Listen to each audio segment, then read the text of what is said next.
When you guys talk about, I want to make sure the listeners understand what you mean by mirroring. This is something, it's not an act of bridging tokens from one protocol to the other, is it? Can you guys walk through that a little bit more? No, it's not. Basically, it's passing on the message of the position from one chain to another.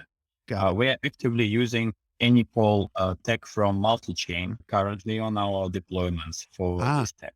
yeah, yeah. I was just reading about any call the other day. Yes, so we're one of the few projects who started using their tech early, as soon as it went out. And we're in contact with the multi-chain team, and so far, so good. We like So that allows the other chain to basically know that the person has 100 on the other chain and then allows them to perform actions on that other chain based on that without having to bridge the tokens over.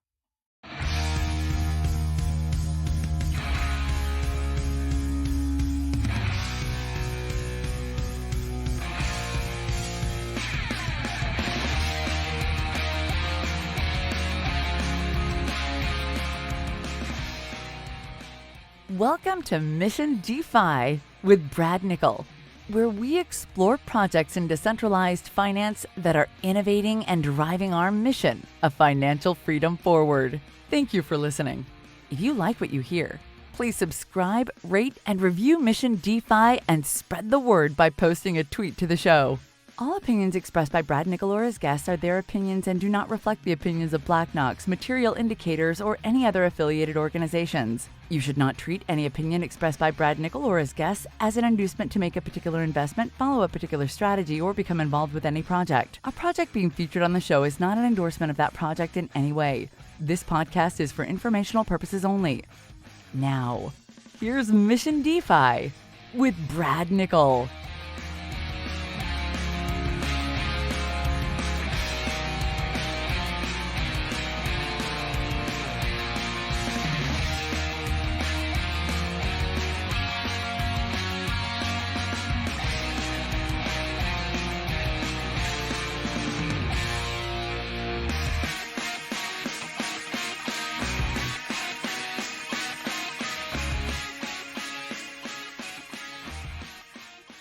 Today, I am excited to have back on the team from 100. We had them back on way back in November. So we've calculated that's worth about 4.5 years in DeFi time.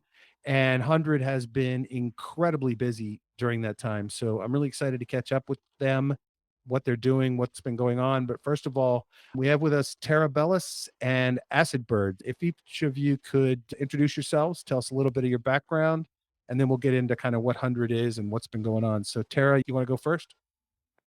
Sure, Brett. Thanks for having us, and thanks for giving me this opportunity to talk to everyone again. So yeah, I'm TerraBellus, aka Terra. I've been involved in crypto since about 2017 when I was sucked in by the ICO boom, and then I stuck around throughout the long crypto winter that followed.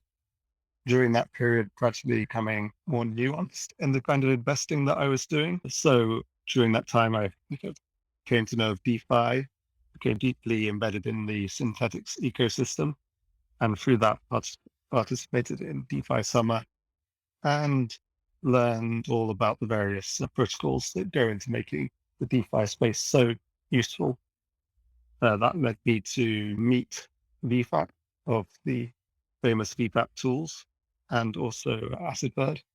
And for the last, I guess it's 8 to 9 months now, we've been working on 100 Finance. And there I'll pass over to Acid Bird so you can do an intro too. Yeah, thank you, Brett. Hi, everyone. I said Bird, and I also started in 2017 my way into crypto universe. And I started investing in different protocols, projects, and experimenting with them, learning a bit more about what each project does, etc. Then throughout the bear market, I was still working in different projects as a community manager and helping them grow their presence in Discord mainly. And continued exploring everything about crypto. Then during DeFi summer, met Terra and Webhead, as Terra mentioned already. And now working at 100, joined a little bit earlier than Terra. So for me, it's almost a year now. And also working in several different crypto native funds and doing marketing and PR plus community management at 100 Finance. You're a busy man. Have to be. It never ends. It never ends. Yeah, I like being busy. I always give my brain a lot of tasks, so it is not getting lazy. Otherwise, good. Keeps your yeah. brain growing. What were you gonna say, Tara? Now that everyone has gone remote, it feels like you can do many different things with many different people who are working in many different places all of the time. Yeah. So while you have convenience, you also have this ability and almost a temptation to be taking on a lot. Yeah, you fill that time up. It just gets sucked in the more time you have. I think that's the data that they always use for productivity numbers in the economy. They always claimed that eventually we'd all be working 3-day weeks, but I think as humans, we just keep filling it up. A lot of people are pretty lazy. It's true. A lot. It always depends. But yeah, I like training my brain a lot. Yeah, me too. It's a game for me, kind of. No, I totally want to keep mine busy, keep it growing, keep it moving. And so that's good. And we're in a complex world in DeFi, right? You're constantly challenged in this world. So I love being here and learning about it. Could you guys give us a little bit of the backstory on what 100 is, how it came about? If I'm not mistaken, there was another community that you guys came out of that this was created from, but give us an idea of what it's about, how it came about, and what it's for. Basically, there was a project called Percent Finance initially. I joined it only after there was an accident with it and it was in a frozen phase. But there was some, I think, human error in the contracts and users lost their money. And 100 is a relaunch of that project, and there was 20 million of percent tokens available. 20% of supply of 100 supply, which is 20 million tokens, were granted those percent users. So it was a rehabilitation for them. And I know a lot of folks from that previous community who joined 100 and was very happy that this relaunch. The relaunch was, I think, around a year. It was planned and things were moving not very fast, but a year after the accident, 100 was born and going solidly forward. Awesome. And the purpose behind 100 is to provide, and if I get this wrong, just tell me, but from what I understand of it, it is to give a more conservative, solid place for people to invest and have returns, but to be a little less degen than some other protocols. Is that conceptually why it was started, and then what's the kind of the mechanism behind how it functions that makes 100 what it is? So basically 100 is a lending protocol. So people can lend their assets and borrow against those assets. That's the general concept behind 100.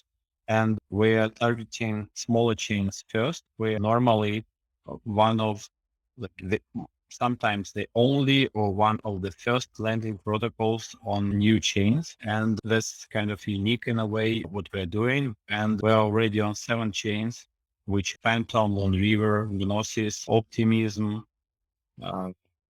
then Harmony, and Polygon. So, and we're going to launch on IOT probably next week already.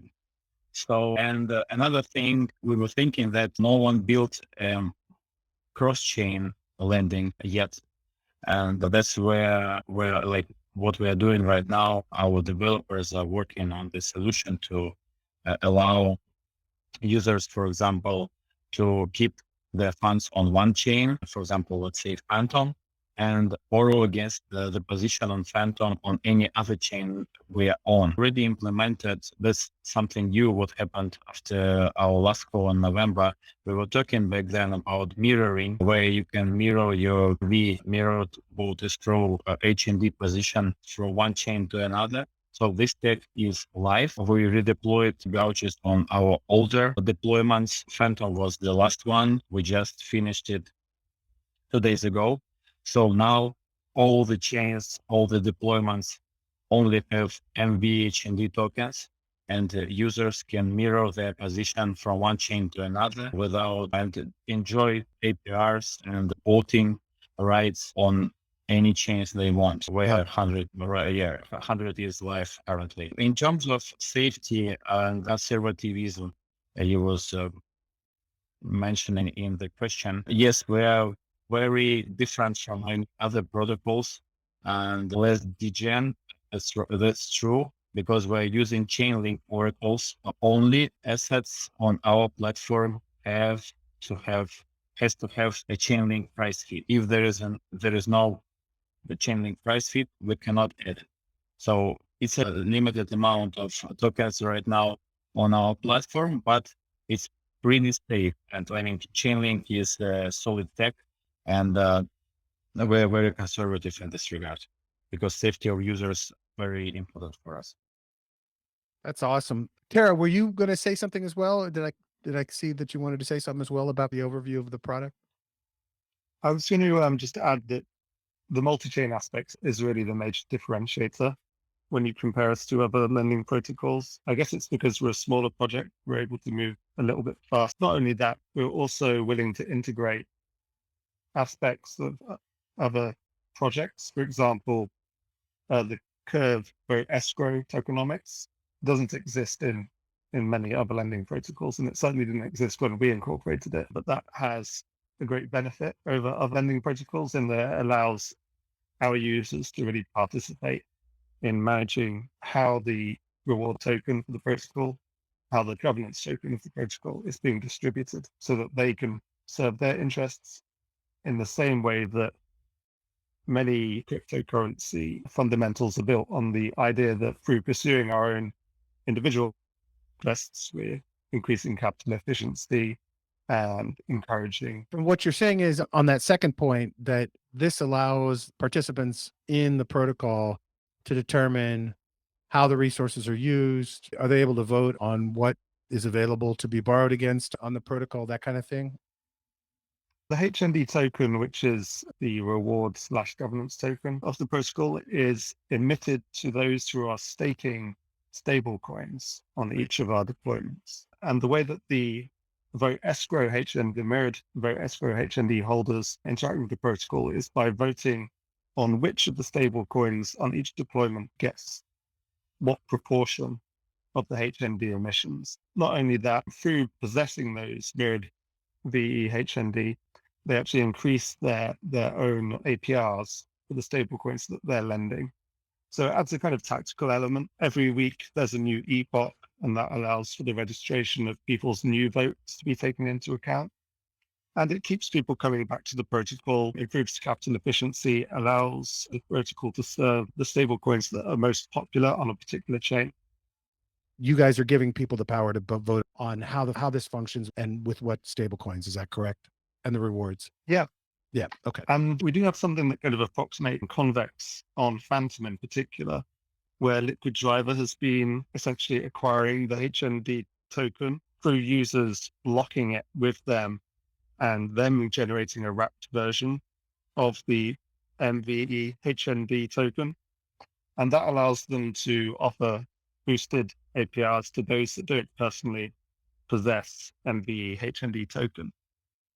When you guys talk about, I want to make sure the listeners understand what you mean by mirroring. This is something, it's not an act of bridging tokens from one protocol to the other, is it? Can you guys walk through that a little bit more? No, it's not. Basically, it's passing on the message of the position from one chain to another. We're actively using Anycall tech from multichain currently on our deployments for this tech. Yeah. I was just reading about Anycall the other day. Yes, so we are one of the few projects who started using their tech early, as soon as it went out. And we're in contact with multi-chain team, and so far, so good. We like So that allows the other chain to basically know that the person has 100 on the other chain, and then allows them to perform actions on that other chain based on that without having to bridge the tokens over. Is that So basically, what happens is a person has MV HND on one chain, which is locked HND for governance and voting purposes and boost. So he passes the message from one chain to another, and this message has the position from the initial chain, and then it reflects on the second chain, and basically user gets this like second position with the same attributes and can use it on this second deployment. Or That- in third, fourth, like it can be mirrored to any number of chains.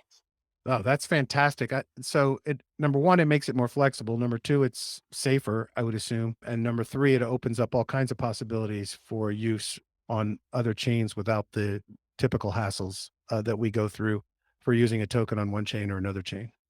Exactly. And this is our kind of first step towards the multi-chain lending abilities. That's great. And so in that case, you will have the ability for people to borrow. Let's say I have tokens on Harmony. I think was Harmony one of your chains?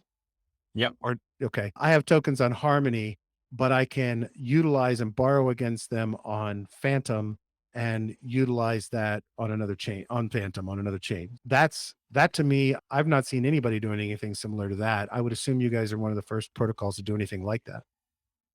Yes, we're already working on this tech, and we're planning to release it this year. That's awesome. Yeah. That's awesome. We're planning to MVP it this year. And I love that you just say this year so that you don't have to give a specific date, because that's how development is. We never know. Exactly. Yeah, unfortunately, we cannot give any dates in this regard because this tech is very experimental and very new. But our target is this year. That's great.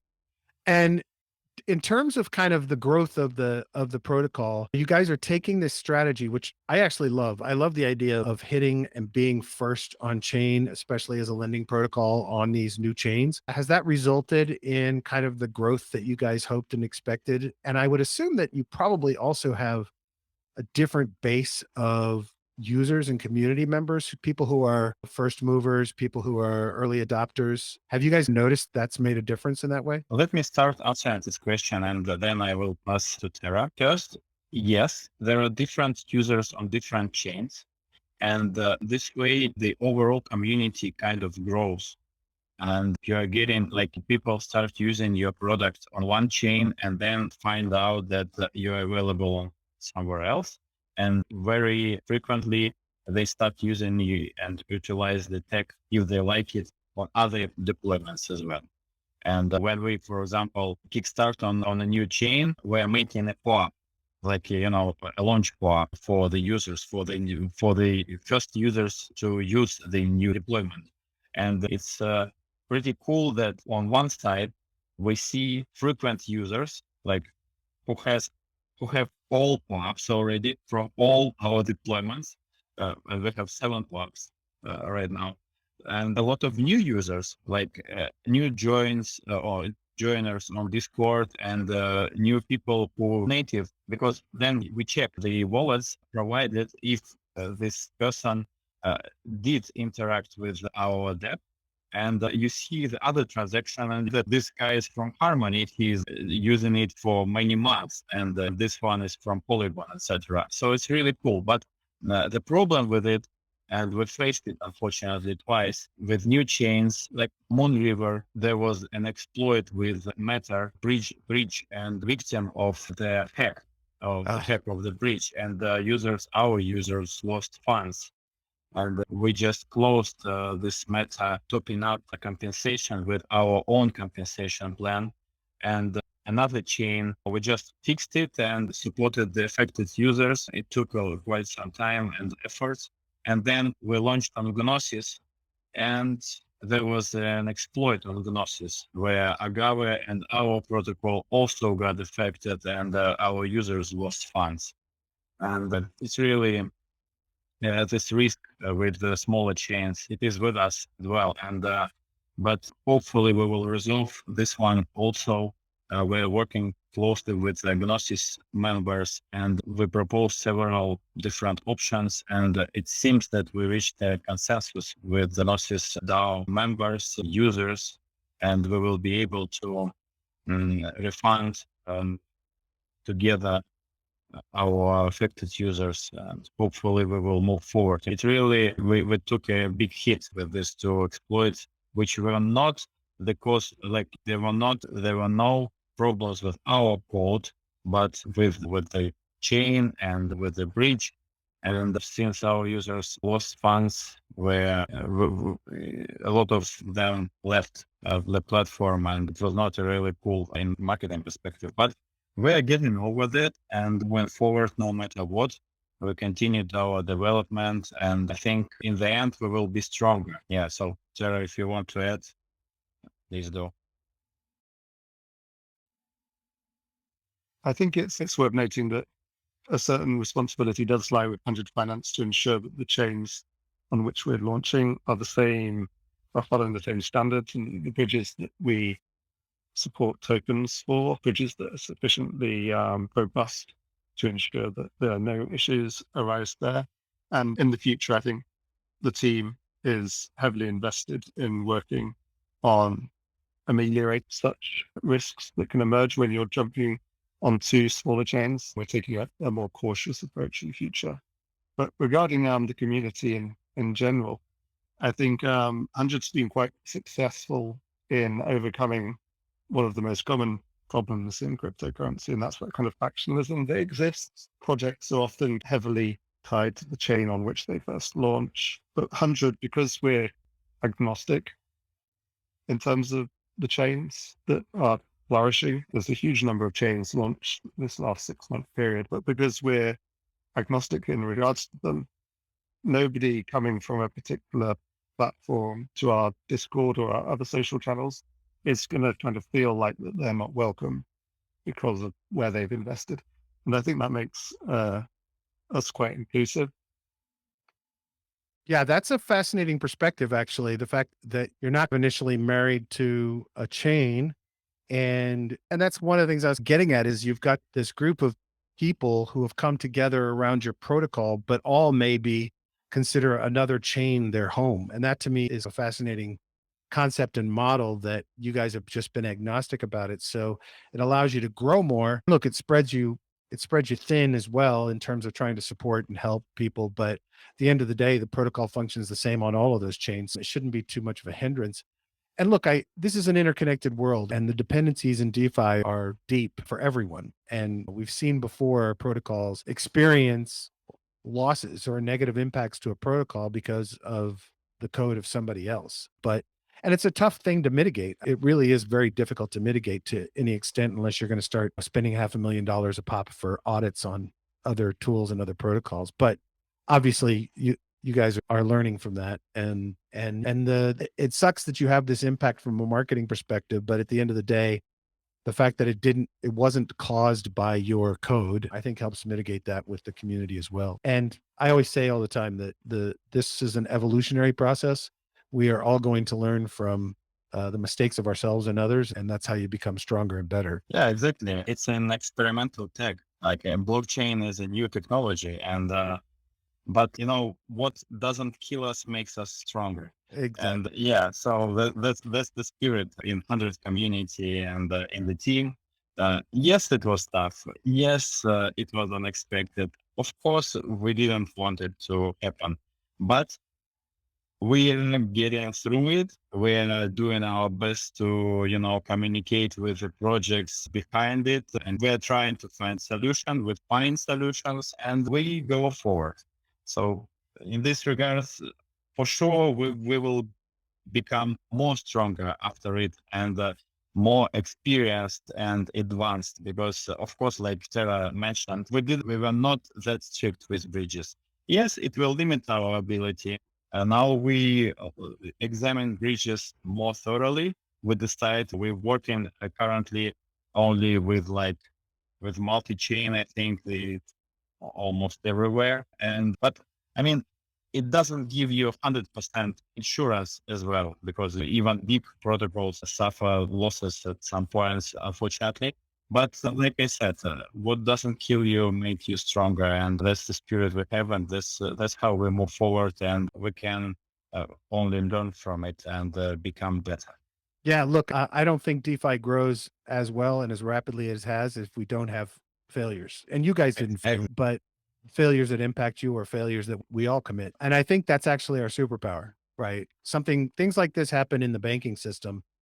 If we know about it, it's 2 or 3 years later, and in the United States, some congressional committee does absolutely nothing, and nothing is solved, or nothing is made better.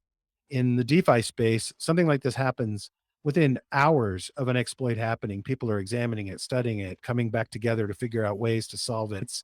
To me, it's one of the things I love most about DeFi. Is I don't want to see the failures, but when I do, I get very excited about the fact that the whole community of developers here come together and start working on things. And that to me is pretty amazing.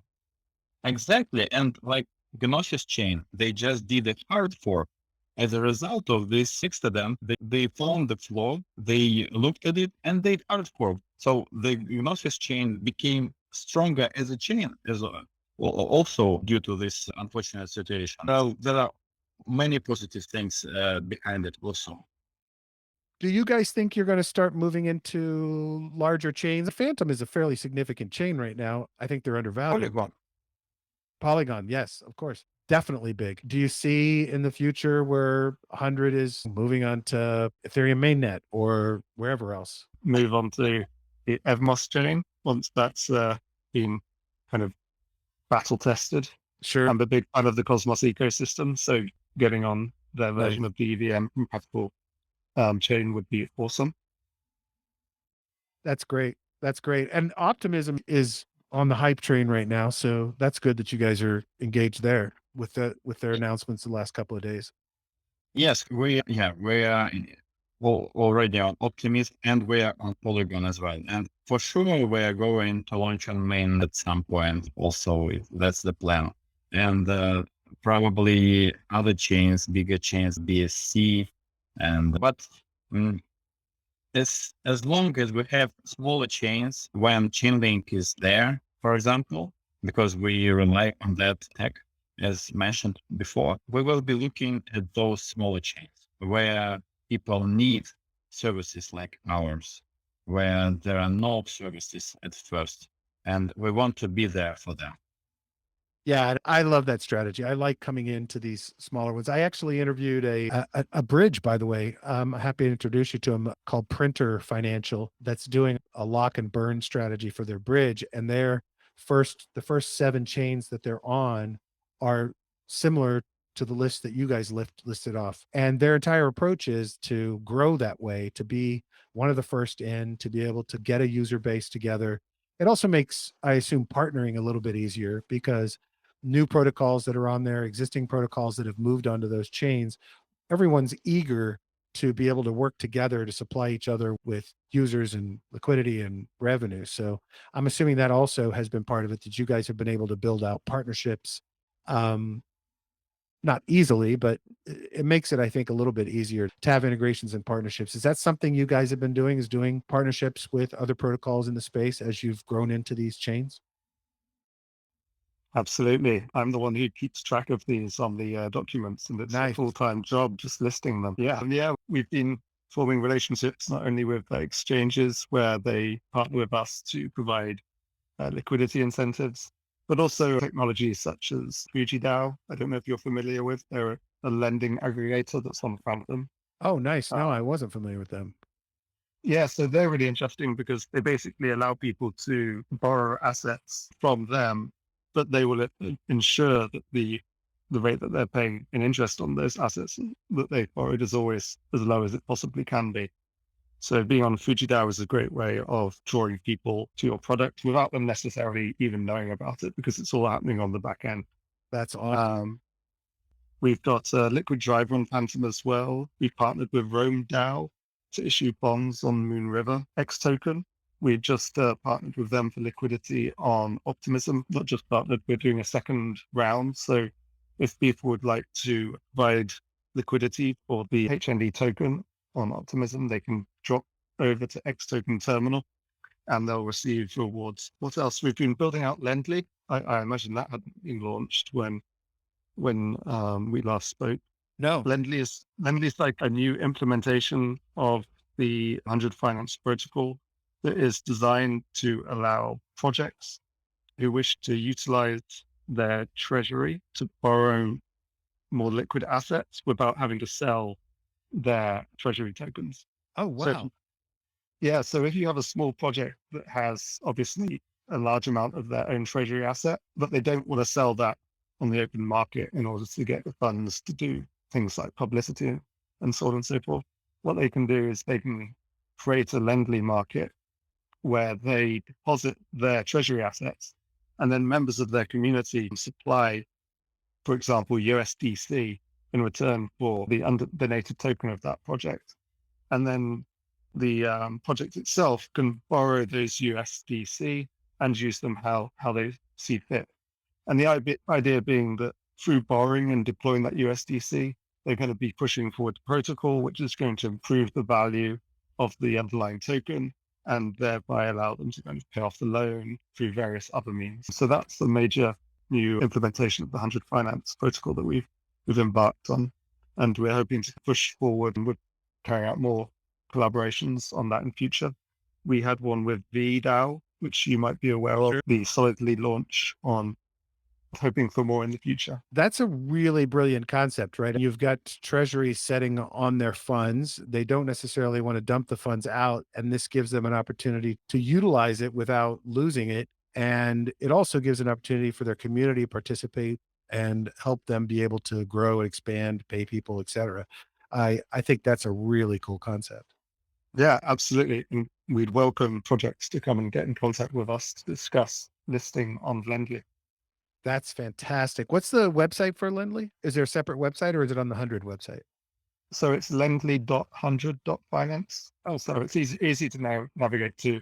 And you can read more about it on docs, which is docs.100.finance. That's fantastic. That's a lot of partnerships, and I'm sure there's more that you didn't even mention. Who is, or how are you guys managing the business development side of this, or the partnering side of this? Are there like people on the team, or is it just everybody on the team takes on those conversations? Because there's always, like, every partnership, I'm sure there's a consideration of what do we have to do from a development perspective, and how many resources do we have available to do that, and what's it going to drive to us, et cetera. Is that, how do you guys scale and manage doing that when you're doing so many partners? We share basically some partnerships, like technical ones. For example, B protocol is led by DeFi. So he is the one doing almost all communications there. But we, like myself, TerraBellus and Sha and the Blue Trip, we're also in the chat and we see what's happening. So we always know. And if needed, we can jump in and continue the conversation. In other places, for example, if we're talking about liquid driver, like I'm doing in Terra, we're doing communications with them, or X token, for example, also we're doing it. But as I mentioned, the same situation as we are all the team is in, and we're always on the same page, what's happening where. So that's how it works.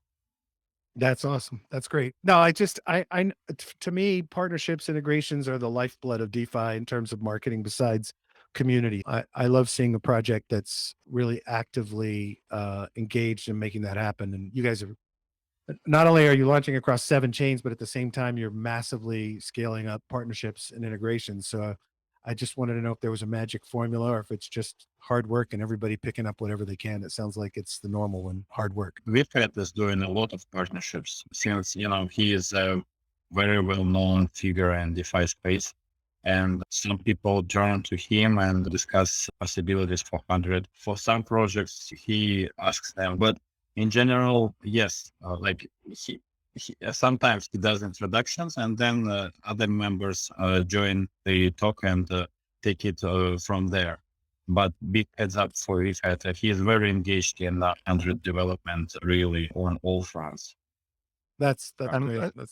Go ahead, Tara. I think given that we're in an industry where so many people are anonymous or pseudo-anonymous, the fact that VPAT especially, but other members of the team have been around in the order of years, which is a lifetime in cryptocurrency, it really helps kind of establish trust when you're reaching out and discussing things with partners.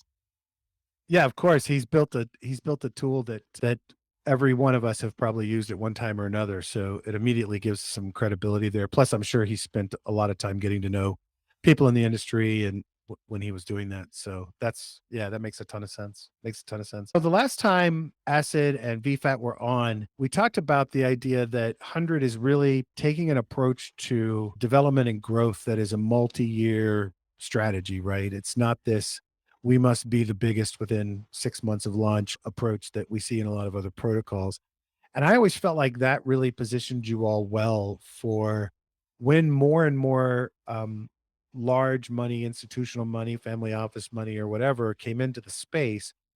A protocol like 100 that's conservative, that's focused on security, that kind of was born out of a previous project that had problems and had a failure, that you all would be well positioned for that market. Is that something that you all see too now going forward? That not only can you be a great project for normal folks like me, but that there's an opportunity for this project because it'll be across all chains, and the philosophical approach that you guys taken for as more and more institutional money comes in to be there for it. Definitely, definitely. This is still the case. Of course, those problems we discussed earlier, like they turned some people away. But like I said, we are going to build and showcase the tech, showcase that we are fast in developing, in experimenting, in showing new ways and abilities to users, to people. And we are open-minded. We are always happy to discuss whatever is needed. We are building partnerships, strong partnerships with respectable protocols and known people in DeFi space. And this is the way we're not going to stop, and we are going to grow.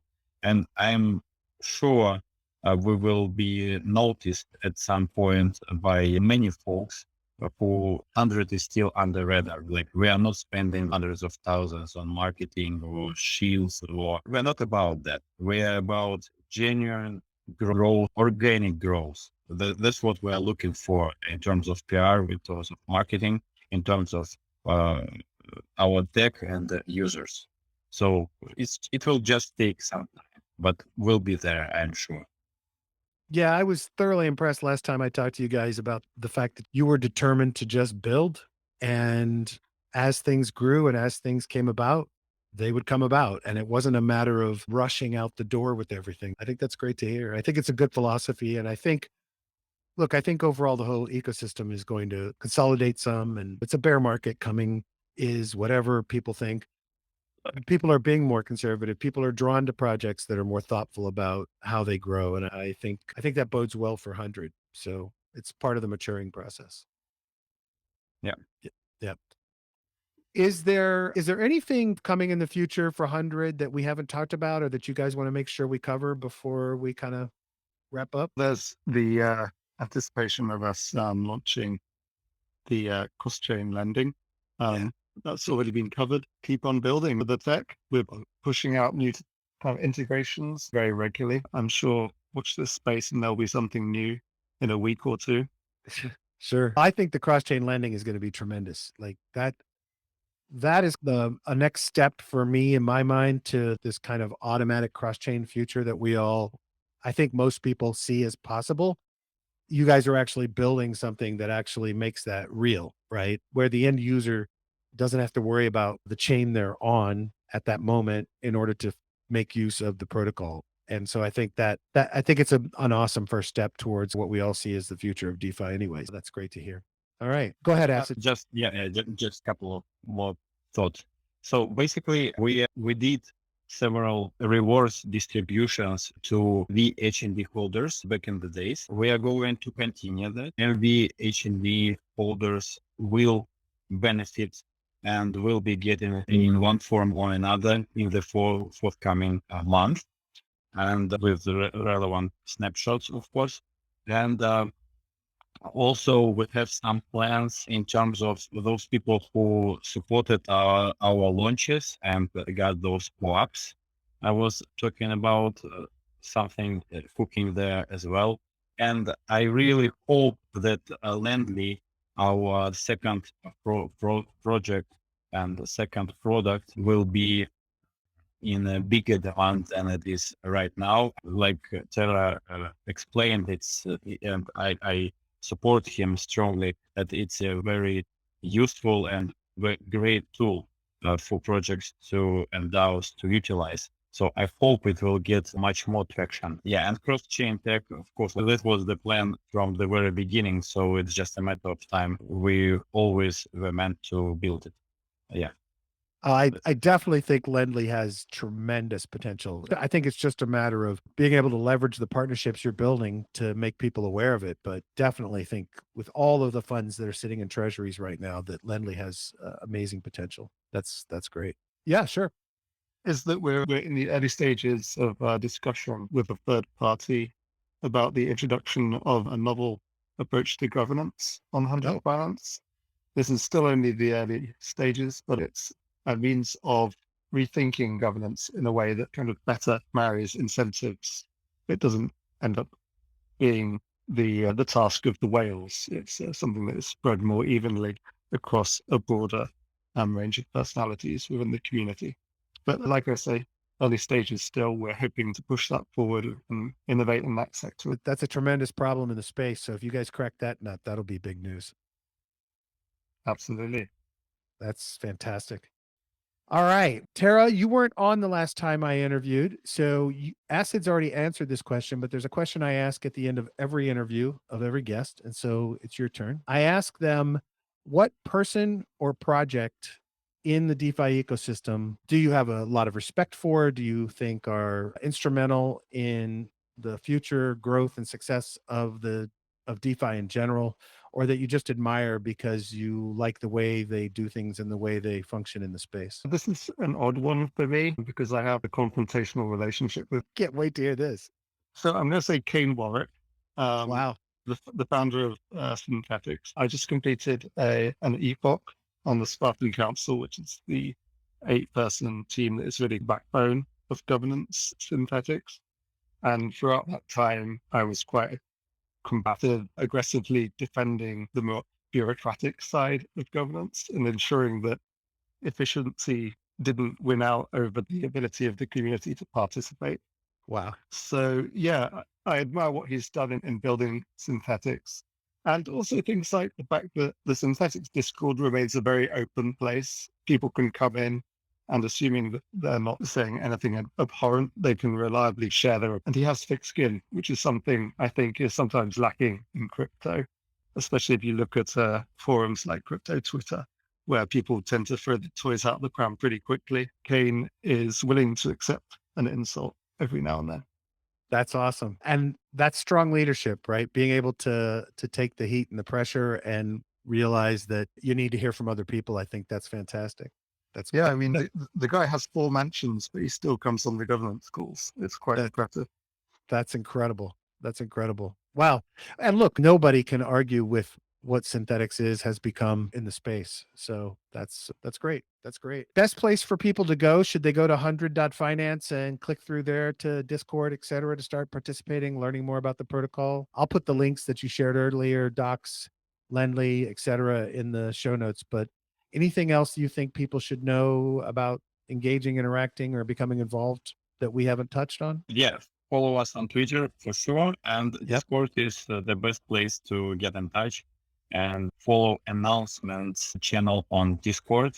Very important because we are not spamming. We are giving all the needed information and news, and you will always be up to date to what is happening at 100 if you follow that.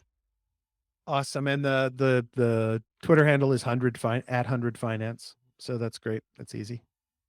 Yeah. Great. Gentlemen, thank you so much for coming on and talking about what's going on with you guys. And I'm excited to see the growth that you're having and how many chains you're on and all of the things you're doing to innovate. So look forward to having you back on in a few months, or when we have cross-chain lending happening, I'd love to talk further and see what that's like. Thank you very Sounds much good. for having us, Looking Brad. forward to it. Thanks, guys. Yeah.